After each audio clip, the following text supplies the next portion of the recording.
Honorable Speaker Madam, this is my first term as a Member of Parliament, and I would like to thank you for giving me an opportunity to speak on Union Budget. अध्यक्ष महोदय, अध्यक्ष, आज सर्वप्रथम मैं मेरे वर्धा जिले के सभी मतदारों का यहाँ पे आभार मानना चाहूँगा कि उन्होंने देश के सर्वोच्च सभागृह में आज उनका आशीर्वाद देके मुझे यहाँ पे भेजा है।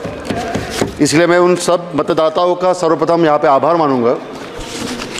अध्यक्ष महोदय, ये जो बजट यहाँ पे पेश किया गया है, ये सभी देश के किसानों का घोर निराशा करने वाला बजट है, ऐसा हमारा मानना है। अध्यक्ष महोदय, आज जर आपण या ठिकाणी बघितलं तर 2010 आणि 2011च्या बजेटमध्ये कृषीकरता आपण 11% आपण त्या ठिकाणी तरतूद केलेली होती। 2019 आणि 2020च्या बजेटमध्ये 9.5% आपण कृषीवर त्या निमित्तानं आपण तरतूद केलेली होती। परंतु आज 2024-25च्या या बजेटमध्ये केवळ 3.15% तरतूद ही कृषीवर त्या निमित्तानं करण्यात आलेली आहे। मी तरी समजतो की खऱ्या अर्थानं देशातल्या सर्व शेतकऱ्यांवर अन्याय करणारं हे बजेट आहे, हे मला त्या निमित्तानं या ठिकाणी सांगायचं आहे।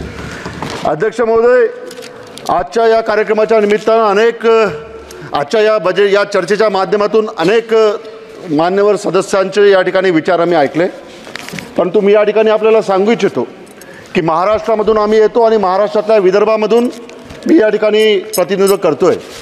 आज विदर्भाच्या संदर्भामध्ये जर मला सांगायचं झालं तर मी या निमित्तानं आपल्या निदर्शनामध्ये आणू इच्छितो की काही वर्षापूर्वी विदर्भ हा आत्महत्यांचा एक रिजन म्हणून त्या निमित्तानं त्याच्या देशामध्ये ओळख झालेली होती। मोठ्या पद्धतीनं आत्महत्या विदर्भामध्ये होत होत्या आणि त्यावेळेला 2014 मध्ये 20 मार्च 2014ला आपल्या देशाचे सन्मान्य आताचे पंतप्रधान नरेंद्र मोदीजी हे त्या ठिकाणी यवतमाळमध्ये त्या निमित्तानं आले होते आणि यवतमाळमध्ये आल्यानंतर यवतमाळ जिल्ह्यातल्या दाभाडी बोरगाव नावाच्या त्या गावाला त्यांची चाय पे चर्चाचा त्यांचा कार्यक्रम होता आणि चाय पे चर्चाच्या त्या कार्यक्रमामध्ये माननीय मोदीजींनी त्यावेळेला देशातल्या शेतकऱ्यांना त्यावेळेला आश्वासन दिलं होतं, वचन दिलं होतं आणि मोदीजींनी त्यावेळेला बोलताना सांगितलं होतं की हा देश कृषीप्रधान देश आहे आणि आज आपण जय जवान जय किसानचा नारा देतो, तरी सुद्धा आज या देशामध्ये सीमेवर जितके सैनिक शहीद होत नाही त्यापेक्षा जास्त शेतकरी हे आत्महत्या करतात आहे। ही आपल्या सर्वांसाठी अतिशय शर्मनाक बात है आणि जब तक मैं ये परिस्थिति बदल नहीं पाऊँ दूंगा तब तक मैं स्वस्थ नहीं बैठूंगा, अशा पद्धतीचं त्यावेळेला वक्तव्य हे माननीय मोदीजींनी त्यावेळेला केलं होतं।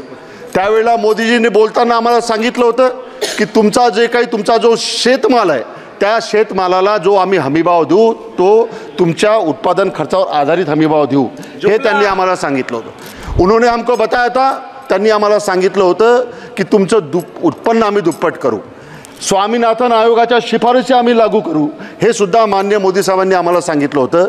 परंतु आता या 20 मार्चला ये आने वाला 20 मार्च 2025 जो है उसको अभी मोदी जी के सब घोषणाओं को 11 साल पूरे हो रहे हैं। मैं यहाँ पे माननीय मोदी जी को आह्वान करता हूँ कि पिछली बार आपने चाय पे चर्चा का आयोजन यवतमाल के दाभाड़ी में किया था, इस बार भी एक चाय पे चर्चा का आयोजन दाभाड़ी में आप कीजिए और ये 11 सालों में क्या उपलब्धियाँ आपने देश के किसानों के लिए दी है उसका एक रिप्लाई आप फिर से एक चाय पे चर्चा करके देश के किसानों को आप बताइए कि ये 11 सालों में आपने देश के किसानों के लिए क्या किया। आज आमच्या कापसाला 7,000 रुपये भाव आहेत अध्यक्ष महोदय, 7,000 रुपये आमच्या कापसाला भाव आहेत, 4,500 पर्यंत आमचं सोयाबीन चाललंय। आज जर मोदी साहेबांनी दिलेला शब्द आमचा जर त्यांनी पूर्ण केला असता, त्यांनी जे पद्धतीने आम्हाला सांगितलं होतं की कृषी तुमच्या शेतमालाला उत्पादन खर्चावर आधारित भाव, हे जे त्यांनी आम्हाला सांगितलं होतं तो जर त्यांनी आज त्यांचं आश्वासन पाळलं असतं तर आमच्या कापसाला कमीत कमी 15,000चा भाव त्या निमित्तानं भेटला असता। आज सर्व आश्वासनं शेतकऱ्यांच्या संदर्भामध्ये फोल ठरलेले आहे आणि शेतकऱ्यांच्या आत्महत्या अजूनही महाराष्ट्रामध्ये होत आहे, विदर्भामध्ये होत आहे। मी आपल्या निदर्शनामध्ये आणू इच्छितो की ज्या दाभाडीमध्ये माननीय मोदीजींनी 2014मध्ये चाय पे चर्चाचा कार्यक्रम केला, त्या दाभाडी आणि आजूबाजूच्या 4-5 गावामध्ये दरवर्षी 2 ते 3 आत्महत्या आजही होतात आहे। जो गांव में चाय पे चर्चा का आयोजन माननीय मोदी जी ने किया था, उस गांव में 2014 से आज 2024 चालू, हर साल 2 या 3 किसानों की आत्महत्या होती है। ये वास्तव कोई झुठला नहीं सकता। इसीलिए देश और देश का किसान मोदी जी से उत्तर चाहता है कि ये पिछले 11 सालों में आपने देश के किसानों को क्या दिया है। आज या ठिकाणी माझ्या मतदारसंघातले काही महत्त्वाचे विषय, या ठिकाणी ज्या भागातून मी येतो, ज्या वर्धा लोकसभा मतदारसंघामधून मी येतो, त्या ठिकाणी संत्रा उत्पादक मोठ्या संख्येने आहे आणि या संत्रा उत्पादकांचा एक अतिशय महत्त्वाचा प्रश्न मी आपल्या निदर्शनामध्ये या ठिकाणी आणू इच्छितो। अध्यक्ष महोदय, आमच्या इथून जवळपास जर विदर्भातून जर आमच्या याच्यातून आपण बघितलं तर संतरा हा बांग्लादेशला जात होता, बांग्लादेश को हमारा संतरा जाता था। और जिस क्षेत्र से मैं आता हूँ वर्धा अमरावती, त्या अमरावतीमधला जवळपास 1 लाख हेक्टर, नागपूरमधला 25,000 हेक्टर आणि उर्वरित महाराष्ट्रातला 25,000 हेक्टर, असं जवळपास 1.5 लाख हेक्टर संतरा ये बांग्लादेश को हम इंपोर्ट करते थे। पर पिछले कुछ कालों में जिस तरह से इंपोर्ट ड्यूटी बांग्लादेश ने बढ़ाई है, आपके माध्यम आपको मैं बताना चाहता हूँ कि 2019 में जो इंपोर्ट ड्यूटी थी संतरे पे वो थी 20%, 2020 में वो बढ़ के हो गई 30%, 2021 में हो गई 51%, 2022 में हो गई 63%, 2024 में हो गई 88% और अभी जुलाई 2024 में फिर से बांग्लादेश ने जो इंपोर्ट ड्यूटी बढ़ाई है वो की है अभी 101%। मैं आपको बताना चाहता हूँ कि 1.25 लाख मैट्रिक टन संतरा हमारा बांग्लादेश को जाता था, 1.25 लाख मैट्रिक टन, परंतु आज की स्थिति में सिर्फ 25,000 मैट्रिक टन संतरा। Madam, this is my maiden speech, this is my maiden speech. 1 minute. तो मैं आपके माध्यम से इतना बताना चाहता हूँ कि सरकार ने इस बारे में सोचने की आवश्यकता है। हमारा जो संतरा उत्पादक काश्तकार है, हमारा वरुड़ का, मोर्शी का, नागपुर का, इस सब जो संतरा उत्पादक काश्तकार है, वो सब लोग इस सदन के ऊपर आशा लेके बैठे कि हमारे संतरे के बारे में कुछ एक पॉझिटिव्ह कुछ सोल्युशन निघले। त्यामुळे मी इतकी विनंती करतो की ती आपण त्या निमित्ताने याच्यावर लक्ष घालावं।